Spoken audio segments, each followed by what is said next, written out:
பெரும்பாலும் ஒரு பெரிய கமர்ஷியல் ஹீரோயின் நல்ல தெரிஞ்ச ஹீரோயின் கொடுத்தா வேண்டாம் அப்படிம்பாங்க, ரிஸ்கா இருக்கு, நிறைய விமர்சனங்கள் வரும் அப்படிம்பாங்க. அப்புறம் செட்ல நடிக்கிறதும் ரொம்ப கஷ்டம். நீங்க எப்படி தைரியமா அதை ஒத்துக்கிட்டீங்க? எனக்கு இந்த கேரக்டர் பிடிச்சிருந்ததுன்னா அதனால பண்ணிட்டேன், அவ்வளோதான். அது இல்லாமல் அந்த கமர்ஷியல் வேல்யூ இல்லை, இதுக்கப்புறம் எனக்கு படமே வராது அப்படிலாம் நான் அப்போ நினச்சி பார்க்கல. எனக்கு இந்த கேரக்டர் பிடிச்சிருந்தது, நான் பண்ணிட்டேன். இதுக்கப்புறமும் அப்படிதான், எனக்கு பிடிச்ச கேரக்டர்ஸ் வந்தால் கண்டிப்பாக பண்ணும், அவ்வளோதான். இந்த படத்துல ஒரு முத்த காட்சி இருக்கு. இந்த மற்ற படத்தில் நடிக்கிறதுக்கும் இந்த படத்துல இருக்கிறதுக்கும் வித்தியாசம் இருக்கு. அது நடிக்கிறது வந்து எப்படி இருந்தது? அது ஈஸியாக இருந்துச்சு, ஏன்னா அது அனுஷா தான். Director sir director sir sir இந்த மாதிரி சார் சொல்லுங்க. இந்த மாதிரி விஷயங்கள் ஆக்சுவலாக வந்து இது ஒரு இப்போ ஸ்பெஷல் சைல்டுன்னு சொல்கிறோம்ல, அந்த மாதிரி தானே இந்த ஹோமோ லெஸ்பியன்லாம். இது வந்து சமூகத்தில் நீங்கள் இந்த மாதிரி படம் எடுக்கிறப்போ ஒரு துணிச்சலான முயற்சி, அதை பாராட்டுறோம், படமாக கலைப்படைப்பாக ஏற்றுக்கலாம். ஆனால் இது இன்னும் ஜாஸ்தியாக கிடையாது. ஏற்கனவே பொண்ணு கிடைக்காம அவன் அலைஞ்சிட்டு இருக்கான் நிறையா மாப்பிள்ளைங்களுக்கு. என்ன இந்த மாதிரி விஷயங்களை யாராவது தன்னுடைய இதுவாக எடுத்துக்கிட்டு அதை ஃபாலோ பண்ணாங்கன்னா? சரி, ஃபர்ஸ்ட் ஆஃப் ஆல் நீங்கள் ஸ்பெஷல் சைல்டு அப்படின்னு சொன்னதை நான் வந்து கண்டிக்கிறேன். அது அந்த ஒரு வார்த்தை பொருந்தாது. எல்லாரும் மாதிரியும் தான் அவங்கள் அப்படின்ற புரிதல் வரணுன்றதுக்காக தான் இந்த படம் எடுத்திருக்கேன் ஆக்சுவலாக. ஸோ டெஃபினட்டாக நீங்கள் ஃபர்ஸ்ட் டே ஃபர்ஸ்ட் ஷோ இந்த படம் பார்க்கணுன்னு நான் கேட்டுக்கிறேன். நீங்கள் கேட்ட அந்த கேள்விக்கான எல்லா பதிலும் அந்த படத்தில் இருக்கும். அப்படி கிடைக்கலன்னா நம்ம டெஃபினட்டாக உரையாடலாம். ஓகேங்களா? Thank you sir. கார்த்திக் சார் நீங்கள் கேட்ட கேள்வி வந்து வினித் சாரோட கேரக்டர் மூலமாக இருக்கு படத்தில். படம் பாருங்க, 17ஆம் தேதி அவர் பதில் சொல்லி அவர் கேட்டுப்பாரு, அதுக்கு பதிலும் சொல்லியிருப்பாங்க சார். கண்டிப்பா கிடைக்கும். அவர் ஏன்னா வினித் சார் வந்து நானும் அவர் சொன்ன மாதிரி சின்ன நான் அவர் ஏஜில் ரசித்தேன், அதனால எங்களுக்கு பதில் கரெக்டாக இருக்கும்னு நினைக்கிறேன். கண்டிப்பா பாருங்க, வினித் சார் கேட்டுப்பாரு. சார் டாக்டர் சார் 2023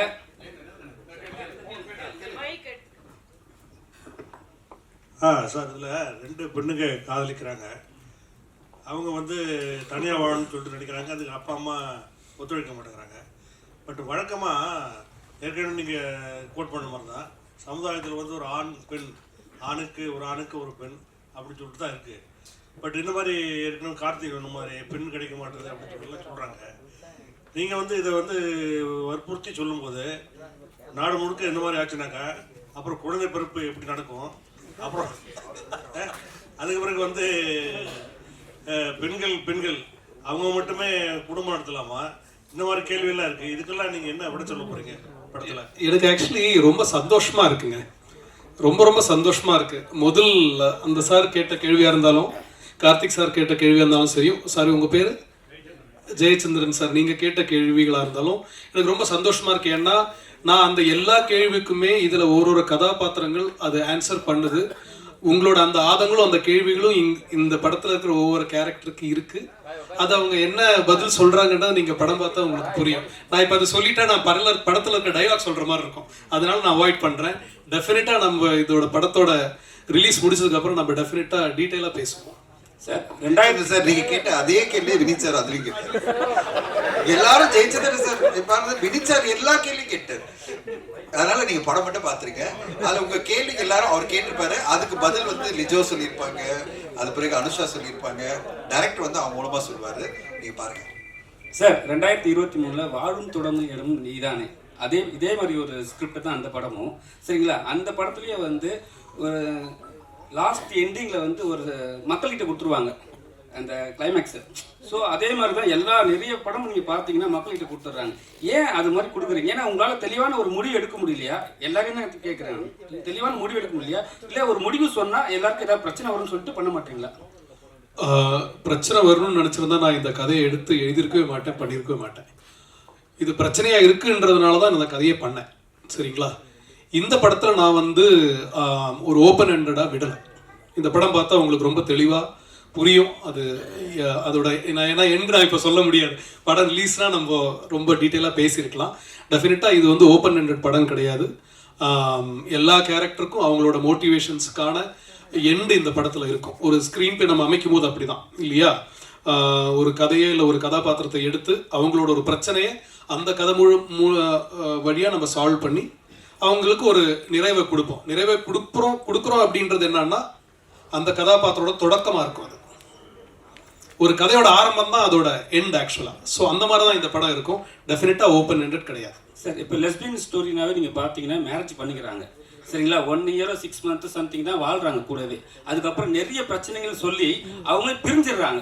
ஸோ இவங்களுக்குலாம் வந்து ஒரு சொல்யூஷன் இருக்கும் அந்த படத்தில். ஏன்னா நிறைய பேர் வந்து நிறைய படம் எடுத்துட்டாங்க இதே மாதிரி, ஆனால் கடைசி வரைக்கும் சொல்யூஷன் கொடுக்கவே மாட்டாங்க. இப்போ இருக்கிற லெஸ்பியனுக்கு இந்த படம் வந்து சொல்யூஷன் கொடுக்குமா? நீங்க கேட்குற கொஸ்டின் வந்து ஆக்சுவலி லெஸ்பியன் சார்ந்தது கிடையாது, காதல் சார்ந்தது. காதலிக்கிறவங்க எல்லாரும் சேர்ந்து இருக்கிறாங்களா? இல்ல இல்லையா? ஆக்சுவலாக நல்லா கேட்டுங்க, இது காதலுக்கும் லெஸ்பியனுக்கும் நிறைய வித்தியாசம். ஆனால் உங்களோட பார்வையில் அது மாதிரி, எங்களோட பார்வையில் இது மாதிரி சரிங்களா. லெஸ்பியன் என்னன்னா அவங்களுக்குள்ள உள்ள வந்து லவ், நீங்கள் சொல்கிறீங்க லவ்ன்றீங்க, ஆனால் வந்து வெளியே வந்து பேசும்போது சம்திங் பண்ணும்போது டோட்டலாகவே அவங்க சண்டை போட்டுக்கிறாங்க. லவ் பண்ணும்போது ஈஸியாக இருக்குது, அப்புறம் வந்து மேரேஜ் பண்ண பிறகு கொஞ்சம் கஷ்டப்படுறாங்க. அது க்ளீனாக வெளியே நம்ம காட்டுறாங்க. ஸோ அதை பற்றி இருக்கா? இது வந்து மேரேஜ் பற்றியெல்லாம் இல்லைங்க. இது வந்து இந்த பர்டிகுலர் ரிலேஷன்ஷிப் பற்றியான புரிதல் தான் இந்த படம். காதல் என்பது பொதுவுடமே சொல்லியிருக்கோம், யார் வேணா காதலிக்கலாம் அப்படிதான் இந்த படம். நீங்கள் கேட்குற இந்த கேள்வி வந்து எல்லா ரிலேஷன்ஷிப்லையும் இருக்கு. ஆண் பெண் காதல்லையும் இதே பிரச்சனை இருக்கு. கல்யாணம் பண்ணுறாங்க, லவ் பண்ணுறாங்க, வருஷக்கணக்கு லவ் பண்ணுறாங்க, கல்யாணம் பண்ண அடுத்த நாள் டிவோர்ஸ் ஆகுது, 6 மாதத்துல டிவோர்ஸ் ஆகுது, 25 வருஷம் ஒன்றா இருந்தவங்க டிவோர்ஸ் ஆகிறாங்க. ஸோ இந்த லவ் அண்ட் ஹேட் ரிலேஷன்ஷிப் மனிதருக்குள்ளே இருந்துக்கிட்டே தான் இருக்கு. அப்போதான் வாழ்க்கை முன்னாடி போகும். ஒன்று ஸ்டாண்டர்டாக நிற்காது இல்லையா? ஸோ இந்த படத்தில் வந்து நம்ம அதை பற்றி பேசலை. இதுவும் சரிதான், உங்களை மாதிரி நாங்களும் காதலிப்போம், நாங்களும் சண்டை போடுவோம், பிரிவோம், ஒன்றா இருப்போம் அப்படின்னு சொல்லக்கூடிய ஒரு படம் தான் இது. ரோஹிணி மேடம், எந்த காதல்னாலும் ஒரு கட்டத்தில் வந்து கல்யாணத்தில் போய் நிற்கணும். இந்த மாதிரி ஹோமோசெக்சுவல் வந்து சில நாட்டில் சட்டப்பூர்வமான அனுமதி இருக்குது, நம்ம நாட்டில் சுப்ரீம் கோர்ட் இதுலேயே வந்து அனுமதி இல்லை. இந்தியா மாதிரி நாட்டுக்கு வந்து அது வந்து மேரேஜ் வந்து லீகலாக வேணும் அப்படின்னு நினைக்கிறீங்களா இந்த ரிலேஷன்ஷிப்? அதுக்கு தான் வந்து அவங்க போராடிட்டு இருக்காங்க இல்லையா? என்ன வேணும் என்ன வேணாம் அப்படின்றது சொல்றதுக்கான நான் அதுக்கு உண்டான அத்தாரிட்டி கிடையாது. ஆனால் ஒருத்தருக்கும் இருக்கிற உணர்வுகளை மதிக்கணும் அப்படின்றத நான் சொல்கிறேன். அப்புறமா வந்து இதை பார்த்துட்டு இப்படி மாறுவாங்க அப்படின்றது வந்து தவறான ஒரு கருத்துங்க. ஏற்கனவே அந்த மாதிரியான உணர்வுகளோடு இருக்கிறவங்க, அது வெளியே சொல்ல முடியாம தவிக்கிறவங்க தான் வந்து இப்போ சொல்லலாம் போல இருக்கு. அது வந்து கம்மிங் அவுட் அப்படின்னு சொல்லுவாங்க இங்கிலீஷ்ல. கம்மிங் அவுட் அப்படின்ற இடத்துக்கு போகலாம் போல இருக்கு அப்படின்ற ஒரு தைரியம் வேணும்னா நம்ம சமூகம் கொடுக்குற இடத்துக்கு போகும் அப்படின்னு நினைக்கிறேன். நன்றி சார். சார் இப்போ வந்து நீங்களே வந்து இந்த வீக் வந்து 2 படம் 2K கிட்ஸ், அது வந்து லவ் டோம்சிங் 2K 90 சம்திங் போது படம். இப்போ வந்து இந்த படம் நீங்கள் லெஸ்பியன். ஆனால் என்னன்னா February 14 ரிலீஸ் பண்ண காரணம் என்ன? முதல்ல ஏன்னா லவ்வர்ஸ் தான் வந்து நிறைய அவஸ்தைப்படுறானுங்க பொண்ணு கிடைக்காம. அண்ணன் சொன்ன மாதிரி பொண்ணு கிடைக்காம அவ்வளோ பேர் அவஸ்தைப்படுறாங்கன்னு நல்லா சொல்றீங்க. ஒன்னே ஒன்று சொல்லிடுறேன், இந்த படம் வந்து நாங்கள் நவம்பர்ல டிசைட் பண்ணும்போது அவர் ஒரே ஒரு தான் சொன்னார். அன்னைக்கு சொன்னார், சார் இது வந்து வேலண்டைன்ஸ் டே நாங்கள் கொண்டு வரணும்னு ஆசைப்பட்ட படம் இல்லை, காதல் என்பது பொது உடைமைன்னு சொல்லிட்ட பிறகு நான் வேலண்டைன்ஸ் டே 2024 கொண்டு வரணும் ட்ரை பண்ணேன் சார். அப்போ ப்ரொடியூசர்ஸ்க்கு சில சிக்கல்னால கொண்டு வர முடியல. அட்லீஸ்ட் 2025 நீங்கள் லவர்ஸ் டே கொண்டு வந்துடலாம் சார், ஏன்னா அதுதான் சரியான டேட் இந்த படத்துக்கு, it's a tribute to lovers அப்படின்னாரு. சரி சார், நம்ம வந்து February 14 வந்துடலாம்னு சொல்லிட்டு நாங்கள் February 14 அனௌன்ஸ் பண்ணிட்டு அப்பயே அனௌன்ஸ் பண்ணிட்டு எல்லாம் பண்ணிட்டே இருந்தோம். 2K லவ் ஸ்டோரி வந்து ஜனவரியில் எங்கிட்ட வந்து சுசீந்தர் சார் படத்தை காமிக்கும் போது அதுவும் வேலண்டைன்ஸ் டே படம் தான். ஏன்னா அது வேற மாதிரியான லவ் சொல்லுது. அந்த படத்தை பார்த்தீங்கன்னா அது வேற ஒரு புரிதல். இந்த 2K ஜெனரேஷன் லவ் எப்படி அணுகுறாங்க அப்படின்றத ரொம்ப மெச்சூர்டா ரொம்ப பிரமாதமா வந்து சுசீந்தர் சார் சொல்லியிருக்காரு. அந்த கதையை முடிச்சு நான் படம் பார்த்த உடனே நான் என்கிட்ட சொன்னாரு, சார் நீங்க ரிலீஸ் பண்ணுங்க சார், ஏற்கனவே ஒரு படம் நான் பண்ண போறேன் வேலண்டைன்ஸ் டேக்கு அப்படின்னா. இல்லை சார், எனிவே நாங்கள் வேலண்டைன்ஸ் டே கொண்டு வரணும்னு பிளான் பண்ணிட்டோம், நீங்க நடுவில் இருங்க, 2 படத்தையும் உங்களால் மேனேஜ் பண்ண முடியினாரு. உண்மையிலே சேலஞ்சாக தான் இருக்கு எனக்கு, ஏன்னா 2 பேரையும் மேனேஜ் பண்ணணும், 2 ப்ரொமோஷனும் பார்க்கணும், 2 ஈவெண்ட் அரேஞ்ச் பண்ணணும். ஆனால் 2 வேறு விதமான படங்கள், ஒரே மாதிரி படங்கள்ல அது வேற மாதிரியான ஒரு கான்செப்ட் படம். இது எனக்கு மனசளவில் ஆத்மார்த்தமான ஒரு படம். மனசளவில் ஆத்மார்த்தமான படம்னா சில படங்கள் நம்ம நெஞ்சில வந்து ஆழமா பதியும், அந்த மாதிரி ஒரு படம் அது. அது இந்த கால யங்ஸ்டர்ஸ் எப்படி வந்து காதல் அணுகுறாங்கன்றதை பார்க்கும்போது ஒரு நம்பிக்கை கொடுக்குற அந்த படம் அது 2K லவ் ஸ்டோரி. இந்த படம் மனசளவில் நம்மளை வந்து ரொம்ப பாதிக்குது. மனசளவில் வந்து இந்த ஒரு கம்யூனிட்டின்னு அப்படின்னு ஒதுக்கிடாம அவங்க பார்ட் ஆஃப் அவர் ஃபேமிலி, நம்ம ஃபேமிலி தான் அவங்க. அவங்களுக்கு ஒரு உணர்வு இருக்குல்ல, படம் ஃபுல்லாக உணர்வுகளை பற்றி தான் அந்த படம் பேசும். உணர்வுகளை புரிஞ்சுக்கிட்டீங்கன்னா உங்களுக்கு வந்து எல்லாமே எம்பத்தி பண்ணுவீங்க. நீங்கள் வந்து இவங்களை ஒதுக்கி வைக்கிற ஒரு கம்யூனிட்டி கிடையாது, இல்லை அந்த செக்மெண்ட் கிடையாது. எல்லாருமே நம்மளை சார்ந்தவங்க தான், அவங்களும் நம்மளோட இருக்கிறவங்க தான். அந்த உணர்வுகளோட நம்ம ஒத்துக்கணும் அவங்கள அப்படின்றதுக்காக இந்த படம் ரொம்ப அருமையா வந்திருந்தது. பார்த்த உடனே நானும் என் மனைவி தான் பார்த்தோம். இது வந்து நான் அது ஒரு மேல் பெர்ஸ்பெக்டிவ் அப்படின்லாம் இல்லை, என் மனைவிங்க வந்திருக்காங்க. நாங்கெல்லாம் பார்த்த உடனே இந்த படம் வந்து நல்லா இருக்கு, இந்த படம் நம்ம கண்டிப்பா மக்கள் மத்தியில் கொண்டு செல்லணும் அப்படின்னு ஆசைப்பட்டு கொண்டு வந்திருக்கோம். ஊடக நண்பர்கள் துணையோட, மக்களோட துணையோட இந்த படம் வந்து பரவலான மக்களை ரீச் பண்ண நம்புறேன். ஒரே விஷயம் சொல்ல, இன்னைக்கு காலைல நான் டிஸ்ட்ரிபியூட்டர் கிட்ட நான் பேசியிருந்தேன், எங்க டீம் ஃபுல்லா, தமிழ்நாடு ஃபுல்லா. அவங்க சொன்னாங்க காதலது பொது உடைமை பத்தி எல்லா ஸ்கிரீனும் வந்து போடணும்னு ஆசைப்படுறாங்க, இந்த படத்துக்கு ஏதோ ஒரு விஷயம் இருக்கு அப்படின்னு நம்புறாங்க அப்படின்னாங்க. நான் சொன்னேன் மல்டிப்ளெக்ஸ்ல எல்லாம் இந்த படம் கண்டிப்பா வரணும், மக்கள் மத்தியில இந்த படத்துக்கு ஒரு எதிர்பார்ப்பு இருக்கு, அந்த ஒரு நல்ல ஒரு நம்பிக்கை இருக்கு. அந்த நம்பிக்கை ஏற்ற மாதிரி நீங்க படம் பார்க்கும்போது நீங்க கண்டிப்பா சொல்லுவீங்க நம்புறேன். ஏன்னா இந்த படத்தை பார்த்த சில ஊடக நண்பர்கள், இப்போ சில பேர் தான் பார்க்க முடிஞ்சது. ஏன்னா நாங்க வந்து ஒரு இன்ஃப்ளூயன்சஸ் இல்லை, ஃப்ரெண்ட்ஸை கூப்பிட்டு படம் காமிக்கும் போது அவங்க எல்லாருமே சொன்னாங்க, சார் அருமையான படம் கொடுத்துருக்கீங்க அப்படின்னாங்க. அது நீங்களும் சொல்வீங்க நாளடிக்கு அப்படின்னு நான் நம்புறேன். நீங்களும் சொன்ன பிறகு அது கண்டிப்பா மக்கள் மத்தியில போய் சேரும், மக்களும் அதே மாதிரி சொல்லுவாங்க. அதுக்கு பிறகு இந்த படம் அதுக்கான ஆடியன்ஸ் போய் ரீச் பண்ணிடும் நம்பிக்கையோடு தான் காத்திருக்கிறோம். மேடம், ரோகிணி மேடம், நீங்கள் பேசுகிறப்ப சொன்னீங்க இந்த மாதிரி மாறிடுவாங்க அப்படிங்கிறதெல்லாம் நான் ஏற்றுக்க மாட்டேன் அப்படின்ட்டு. அது அவங்களுக்குள்ளார உள்ளது. அப்படின்னா அது ஒரு திருநங்கை மாதிரி, ஒரு ஸ்பெஷல் சைல்டு மாதிரி அவங்களுக்குள்ள பர்டிகுலர் கேரக்டர் தானே, டேரக்டர் இல்லைன்னாரு. இது நான் உங்கள்கிட்ட இன்னொரு கேள்வியும் கேட்டுறேன். இப்போ நான் ஹாஸ்டலில் இருந்திருக்கிறேன், ஒரு 3 வருஷம் ஊட்டியில் படிச்சிருக்கிறேன். அப்போது நமக்கும் நம்ம ஃப்ரெண்ட்ஸுங்க சில தடம் மாதிரி போயிருக்குது. ஆனால் திருப்பி எல்லாருமே இப்போ ஃபேமிலி மேனாக கல்யாணம் பண்ணிட்டு குழந்தை குட்டி பார்த்துட்டு வாழ்ந்துட்டு தான் இருக்கிறாங்க. ஓகேங்களா? இந்த மாதிரி படங்கள் அந்த மாதிரி மாத்துறதுக்கு வாய்ப்பு இல்லையா? நீங்கள் சொன்னதுனால சொல்கிறேன், இவருக்கும் அதே கேள்வி தான் கேட்குறேன். ஏன்னா என்கிட்ட ஒரு ஸ்பெஷல் சைல்டு பையன் இருக்கிறான். ஹரிதாஸ் பார்த்த பிறகு இவனை எப்படா வளர்க்க போகிறோங்கிற பயம் இருந்தது. இப்போ வளர்த்துக்கிட்டு இருக்கான் நல்லாவே.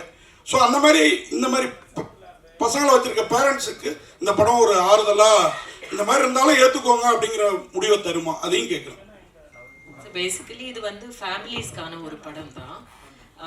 நீங்கள் சொல்கிற மாதிரி ஸ்பெஷல் சைல்டுன்னு அந்த கேட்டகரிக்கும் இதுக்கும் சம்பந்தம் இல்லை, பொருத்தமான வார்த்தை இல்லை அது அப்படின்னு அது புரிய வைக்கிறதுக்கு தான் பேசுறது. இன்னொரு விஷயம் என்னன்னா வந்து எக்ஸ்பெரிமெண்டிங் அப்படின்ற இடத்துக்கு இல்லை. ஆக்சுவலி உணர்வு ரீதியாகவே அவங்களுக்கு வந்து ஒரு சில பேருக்கு இருக்கிற தெரிவுகள், அதாவது தேர்வு அப்படின்னு வரும்போது அதை நம்ம என்ன மாதிரி பார்க்குறோம் நம்ம அப்படின்றது வந்து நமக்கு அது பழக்கப்படாததுனால, நமக்கு தெரியாததுனால எப்படி பார்க்குறோம். நம்ம வந்து சொசைட்டி வந்து இப்படி ஒதுக்கி வச்சுட்டு, இல்லைன்னா அவங்கள வந்து அவமானப்படுத்துகிற மாதிரி, அவங்கள வந்து ரொம்ப தரக்குறைவாக பேசுகிற மாதிரி பண்ணுறதுனால நிறைய பேர் பயந்துக்கிட்டு இதை பற்றி பேசாமல் இருக்கிறவங்க தான் இப்போ பேசலான்னு வெளியே பேசுவாங்கன்னு சொல்கிறது. யாருமே வந்து இப்போ ஒரு கருப்பாக இருக்கிறவங்க கருப்பாக தான் இருக்காங்க இல்லையா, அந்த மாதிரி தான் இது. நீங்கள் எப்படி பிறந்திருக்கீங்களோ அதை நீங்கள் ஏற்றுக்கணும் அப்படின்றத பற்றி தான் பேசுறது தவிர, எப்படியோ பிறந்திருக்கோம் ஆனால் இதை பார்த்துட்டு மாறிடுவாங்க அப்படின்றது சரியான புரிதல் கிடையாது அப்படின்னு சொல்றதுக்கு தான் நான் சொன்னேன். டைரக்டர் சார், இந்த பாட்டு வரி வந்து காதல் என்பது பொருள் வந்து பாலதேவன ராஜா சார் உள்ளது, எங்கேயாவது உள்ள வருதா? பெர்மிஷன் வாங்கி பயன்படுத்திருக்கீங்களா? ரீமிக்ஸ் மாதிரி ஏதாவது வருதா? ப்ரமோல மட்டும்தான் இருக்கு, படத்துல அந்த பாட்டு யூஸ் பண்ணுறாங்க. ப்ரமோக்கு பர்மிஷன் கொடுத்தாங்க.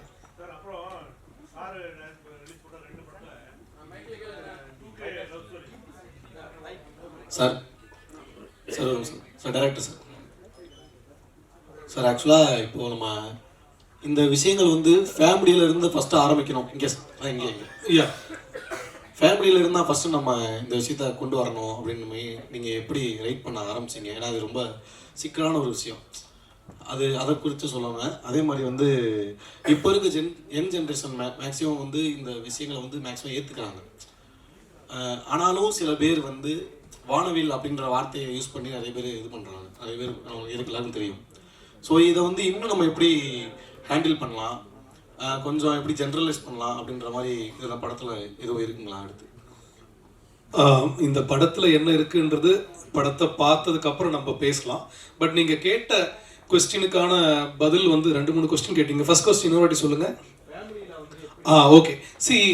நான் எப்படி பார்க்குறேன்னா, இந்த சமூகம் இல்லை இந்த நேஷன் இல்லை வேர்ல்டு நம்ம போகிறதுக்கு முன்னாடி நான் அப்படின்ற ஒரு ஐடென்டிட்டி இருக்குது. அந்த ஐடென்டிட்டி ஃபஸ்ட்டு க்ரியேட் ஆகுறது நம்ம ஃபேமிலி தான் இல்லையா? ஸோ நமக்கு ஒரு அங்கீகாரம் அப்படின்றது முதல்ல ஃபேமிலியிலேருந்து தான் கிடைக்கணும். இப்போ நம்ம நிறைய பேரை பார்த்துருக்கோம், பெரிய இடத்துல வந்திருப்பான், ஆனால் வீட்டில் சண்டை போட்டு போயிருப்பான், என்னிடமோ அச்சீவ் பண்ணியிருப்பான். இருந்தாலும் என்னோட அப்பா என்னை ஒத்துக்கல, அம்மா என்னை ஒத்துக்கல அப்படின்ற ஃபீலிங் நிறைய பேர் நான் பார்த்துருக்கேன். ரொம்ப சாதிச்சிருப்பாங்க, ஆனால் மனசுக்குள்ள எப்பவுமே அந்த வேதனையோடு இருப்பாங்க. ஸோ இந்த புரிதல் அப்படின்றது ஒரு குடும்பத்தில் இல்லை, குடும்பம் அது எதுவானா இருக்கலாம், அப்பா அம்மா இல்லை நண்பர்கள் இல்லை அந்த வில்லேஜ் சார்ந்த இல்லை ஏன் ஊர் ஏன் நாடு அப்படின்னு கூட வச்சிருக்கலாம். ஸோ அந்த குடும்பம்ன்றது அது ஒரு யூனிட். ஸோ இந்த அங்கீகாரம் அங்கே ஆரம்பிக்கணும், அந்த புரிதல் அங்கே ஆரம்பிக்கணும். இந்த படத்தில் வந்து சாம் அப்படின்ற கேரக்டர் இவங்க பண்ணியிருக்காங்கன்னா அவங்களோட ப்ரொட்டஸ்ட், அவங்களோட ஃபைட் வந்து அவங்க காதலுக்காக என்னன்னா உலகத்துக்கு கூட கிடையாது, என் அம்மா என்ன புரிஞ்சுக்கணும், அவ்வளோதான். அதுதான் இந்த கதை. இந்த ஒன் லைன்ல இந்த கதையை சொல்லிட்டு என் அம்மா என்ன புரிஞ்சுக்கணும், அவ்வளோதான். I don't care about the world. அவங்க புரிஞ்சுக்கிட்டாங்கன்னா அது போதும், அங்கேருந்து அது ஆரம்பிக்கும். அதுதான் இந்த படம். இயக்குனர் சார் வணக்கம் சார். இங்கே சமீபத்திய படங்கள் பார்த்தீங்கன்னா இப்போ லெஸ்பியன் ஊக்குவிக்கிற மாதிரியும், இப்போ லாஸ்ட்டாக கூட ஒரு படத்தோட ட்ரெய்லரில் பேசியிருந்தாங்க, பெண்கள் எங்கே வேணாலும் போகலாம், யார் கூட வேணாலும் சுற்றலாம் அப்படின்ற மாதிரியும் ஒரு கதைகள் அமைஞ்ச ஒரு படம் பேட் கேர்ள்னு வரப்போகுது. சமீபத்தில் இந்த மாதிரி படங்கள் வர்றதுனால நாட்டில் ஏதாவது சீர்குலைவுகள் ஏற்படாது, நம்ம கலாச்சாரம் கெட்டு போகும் அப்படின்னு நினைக்க மாட்டீங்களா சார்? டெஃபினட்டாக கிடையாதுங்க. ஏன்னா ஒரு கலாச்சாரத்தில் இருந்து தான் ஒரு கதை உருவாகுது, ஒரு கலாச்சாரத்தில் இருந்து தான் ஒரு கதை உருவாகுது. நம்ம வாழ்வியல் இருந்து தான் ஒரு படத்தை நம்ம உருவாக்குறோம், இல்லை கவிதை உருவாகுது, இல்லை புத்தகம் உருவாகுது. ஸோ ஒரு ரெஸ்பான்சிபிளான கலேஷ், ஒரு ரெஸ்பான்சிபிளான ஒரு கதையும் ஒரு ஆடியன்ஸும் ஒரு செட் ஆஃப் கலைஞர்களும் சேர்ந்து ஒரு படைப்பை கொடுக்கும்போது நம்ம அதை பற்றி யோசிப்போம், சரிங்களா? ஸோ இந்த கதை வந்து ஒரு உரையாடலை தான் ஸ்டார்ட் பண்ணோம். இதில் இந்த கதையில் வந்து நம்ம இப்படி இருக்கிறது தான் சரி அப்படின்னு சொல்லி நம்ம க்ளோரிஃபை பண்ணுறது கிடையாது. இந்த கேள்வியை நான் வந்து நீங்கள் என்கிட்ட கேட்டது சந்தோஷம், அதுக்கு ஆன்சர் பண்ணிட்டேன். பட் இந்த கேள்வியை நம்ம வந்து நிறைய வயலன்ஸை, இப்போ நம்ம என்டர்டெயின்மெண்ட் சொல்கிறோம் இல்லையா, நிறைய வயலன்ஸை க்ளோரிஃபை பண்ணுற படங்களை வந்து அது மீன்ஸ் அது கரெக்டு, அது வந்து ஹீரோயிசம் அப்படின்னு சொல்லி கொண்டாடுற ஒரு நிறைய படங்கள் இருக்குது. அந்த படம் சமூகத்துக்கு என்ன பண்ணுது அப்படின்ற ஒரு கொஸ்டினும் நம்ம இது கூட சேர்ந்து கேட்கணும் அப்படின்னு நான் உங்களை கேட்டுக்கிறேன். Thank you sir. தனியாக சார் ஒரே ஒரு கேள்வி சார், உங்களுக்கு தான் முடிச்சுக்கலாம். ஒரே ஒரு செகண்ட் சொல்லிடுறேன். சார் கேட்டதுக்காக சொல்கிறேன். சார் எவ்வளோ அழகாக சொன்னார் பாருங்க. வயலண்டான பல படங்கள் பார்க்குறோம். ஒரு ஹீரோ வந்து 100 பேரை கொலை பண்ணுறது, கத்தியில் குத்தி ரத்தமாக கொள்றதெல்லாம் பார்க்குறோம். அது சமுதாயத்தை பாதிக்காத போது இது உணர்வுபூர்வமாக ஒரு பெண் இன்னொரு பெண்ணை நேசிக்கிறா, என் சின்ன வயசுலேருந்தே இதுதான் என்னுடைய அன்பு அப்படின்னு சொல்கிறது வந்து அந்த பெண்ணுடைய உணர்வு. அது எல்லா பெண்களுக்கும் இது வரணும்னு அவசியம் இல்லை, எல்லா பெண்களும் அப்படிலாம் கிடையாது. அப்படிப்பட்ட ஒரு பெண்ணுக்கு நம்ம ஆதரவு கொடுக்கணும் உணர்வுபூர்வமாக அப்படின்றதான் இந்த கதை சொல்ல வருது. தவிர உலகத்தில் எல்லா பெண்களும் இப்படி இருக்கணும்னு நம்ம சொல்லலை, இதை என்கரேஜும் பண்ணலை. இன்ஃபேக்ட் வினித் சார் கேரக்டர் மூலமாக, ரோஹிணி மேம் கேரக்டர் மூலமாக பல கேள்விகள் உங்களுக்கு இருக்க எல்லா கேள்விகளுக்கும் அந்த கேரக்டர்ஸ் பதில் சொல்லணும். இது லிஜோமல் கேரக்டர், அதாவது அந்த சாம் என்ற கேரக்டரும் அனுஷா வந்து கேரக்டர் நந்தினி கேரக்டர்லையும் அவங்க பதில் சொல்லுவாங்க. கடைசியில் உணர்வுபூர்வமாக புரிய வைப்பாங்க ஆடியன்ஸ்க்கு, இது எங்களுடைய உணர்வுகள், இந்த உணர்வுகளை நீங்கள் ஏற்றுக்கணும் அப்படின்ற மாதிரி அவங்க சொல்கிறாங்க. இந்த இது வந்து ஒரே ஒரு சொல்லிடுறேன் ஊடகங்களுக்கு. நாங்கள் வந்து சென்சர் போகும்போது நீங்கள் கிட்ட மாதிரி தான் முதல்ல சென்சர் நாங்கள் போகிறோம். அதுலேருந்து ஒரு அப்ஜெக்ஷன் வந்துட்டே இருந்தது. அதில் ஒருத்தர் வந்து ரொம்ப அப்ஜெக்ட் பண்ணிட்டே இருந்தாங்க, இது சர்டிஃபிகேட் கொடுக்கணும் படம், ஏன்னா இது வந்து ஒரு குறிப்பிட்ட சமுதாயத்தை மட்டும்தான் இது வந்து ஏற்றுக்க முடியும் அப்படின்னு சொல்லும்போது நானும் டைரக்டர் உட்காந்துருக்கோம். நாங்கள் பிடிவாதமாக சொன்னோம், இது எல்லா தரப்புக்குமான ஒரு படம், எல்லா குடும்பங்களும் பார்க்கணும், அதனால் நாங்கள் ரிவைசிங் கமிட்டிக்கு போகிறோம் அப்படின்னு சொன்னோம். ரீஜனல் ஆஃபீஸர் சொன்னார், சரி ரிவைசிங் கமிட்டிக்கு போங்க அப்படின்னாங்க. இன்ஃபேக்ட் எங்களுக்கு என்ன சொன்னாங்க, அடல்ட் சர்டிஃபிகேட் கொடுத்து பல கட்ஸ் கொடுக்குறேன் அப்படின்னாங்க. நாங்கள் என்ன சொன்னோம், இல்லை இதில் எங்களுக்கு இதை ஏற்றுக்கொள்ள முடியாதுன்னா ரிவைசிங் கமிட்டி போகலாம். நாங்கள் ரிவைசிங் கமிட்டியில் 10 பேர் பார்த்தாங்க, 6 பேர் பெண்கள். ஒரு ஒப்பனா சொல்ல 6 பேர் பெண்கள், 4 பேர் ஆண்கள். படம் பார்த்து முடிச்ச உடனே 6 பேருமே குடும்பஸ்தர்கள். ஒரு ஒப்பனா சொல்லிடுறேன், குடும்பஸ்தர்கள்னா குடும்பம், அவங்களுக்கு குழந்தைகள் இருக்கு. எல்லாருமே நான் பார்த்த உடனே உள்ள போகும்போது தான் இவங்கெல்லாம் வந்திருக்காங்களா, அதாவது முக்கியமான ஆளுமைகள்லாம் வந்திருக்காங்க. ஏன்னா ரீஜனல் ஆஃபீஸர் முக்கியமான ஆளுமைகளை கூப்பிட்டுருக்காங்க, ஏன்னா இது ஒரு சென்சிட்டிவான படம், நீங்கள் வந்து பாருங்க அப்படின்னு ரிவைசிங் கமிட்டியில். அந்த ரிவைசிங் கமிட்டி உள்ளே கூப்பிட்ட உடனே நம்ப மாட்டீங்க, நான் எக்ஸாஜரேட்டே பண்ணல, உள்ளே போன உடனே UA 16+ நோ கட்ஸ், படத்தை ரிலீஸ் பண்ணுங்க, சூப்பராக பண்ணியிருக்கீங்க நாங்கள். இதை விட எங்களுக்கு என்ன ஒரு அங்கீகாரம் வேணும்? அவங்க ஒன்னே சொன்னாங்க, நான் நினைச்சேன் UA நாங்கள் கேட்டது UA அது ஏதோ கட்ஸ் கொடுக்க போகிறாங்கன்னா ஒரு கட்ஸும் கிடையாது. நாங்கள் அவ்வளோ ரசித்தோம் இந்த படத்தை, இவ்வளோ மெச்சூரிட்டியான ஒரு படத்தை கொடுத்துருக்கீங்க, எல்லா ஃபேமிலியும் பார்க்க வேண்டிய படம், இது எதுக்கு சர்டிஃபிகேட்டு, UA தான், நீங்கள் படத்தை கொண்டு போங்க, ரிலீஸ் பண்ணுங்க அப்படின்னு உடனே எழுந்துங்க போங்க அப்படின்னாங்களா. நாங்களாம் அப்படியே பிரமிப்பாக உட்காந்து பார்த்துட்டு இருந்தோம், 4 பேரும் அப்படியே எழுந்து வந்தோம். கண்டிப்பாக அந்த உணர்வுபூர்வமா இந்த படத்துல நீங்க மட்டும் கொஞ்சம் ஒன்றிட்டீங்கன்னா அந்த ப்ரெஸ் ஷோல அப்படி முடியும் போது நீங்களும் இதே வார்த்தை அந்த சென்சர் ஆஃபீஸர்ல இருந்த எல்லா போர்டும் சொன்ன மாதிரி எங்களுக்கு அந்த அங்கீகாரம் கொடுப்பீங்க நம்பிக்கையோட காத்திருக்கிறோம். வெகு விரைவில் உங்களுக்கு படத்தை காமிக்கிறோம். சார் உங்களுக்கு கடைசியா ஒரு கேள்வி சார், உங்களுக்கு மட்டும்தான். லாஸ்டா 2K கிட்ஸ் நம்ம ஆடியோ அந்த படம் வேண்டாம், இந்த படத்தை பேசுவோம். பேசல சார், அதை பத்தி பேசல. நீங்க ஒரு क्वेश्चन வச்சீங்க சார், படம் வெளியாகிற படங்கள்ல 93% ஃபிளாப் ஆகுது, 3% தான் ஹிட் ஆகுது அப்படின்னு சொல்லி 7% தான் ஹிட் ஆகுதுன்னு சொல்லியிருந்தீங்க. இது எங்களுடைய கேள்வி என்னன்னு கேட்டீங்க அப்படின்னா, எல்லாருமே ஒவ்வொரு மேடையிலையும் சொல்றாங்க படம் தொடர்ந்து ஃபிளாப் ஆகுது, ஓட மாட்டேங்குது, லாஸ் ஆகுது எல்லாரும் சொல்றாங்க. எல்லாருக்கும் இந்த ஆதங்கம் எங்களுக்கும் இருக்கு. நான் என்ன கேட்கறேன்னு கேட்டீங்கன்னா, ஒரு படம் நம்ம மேக்கிங் பண்றதுக்கு ஒரு 50 கோடி செலவாகுது அப்படின்னா 250 கோடி ஒரு ஹீரோ ஹீரோயின் சம்பளத்தை திணிக்கும் போது அது லாஸ் ஆகுது. நம்ம யாருமே அதை யோசிக்கிறது இல்லை. என்ன பட தயாரிப்பாளரும் சரி, இயக்குனரும் சரி, யாரும் யோசிக்கிறதில்ல. ஒருத்தவங்களுக்கு கால் சீட் வேணும் அப்படின்றதுக்காக 150 கோடிக்கு நடிச்சுட்டு இருந்தவங்கள 250 கோடி கொடுத்து புக் பண்றாங்கல்ல. இப்ப லாஸ் எதனால சார் வருது? இந்த பெரிய நடிகர் நடிச்ச படங்கள்ல ஒரே ஒரு புரிதல், நான் தனியா ஒரு ஒர்க் ஷாப்பே உங்களுக்கு பண்ணிடுறேன், ஏன்னா அதெல்லாம் நான் பண்ணிட்டு இருக்கிற ஆள் தான்.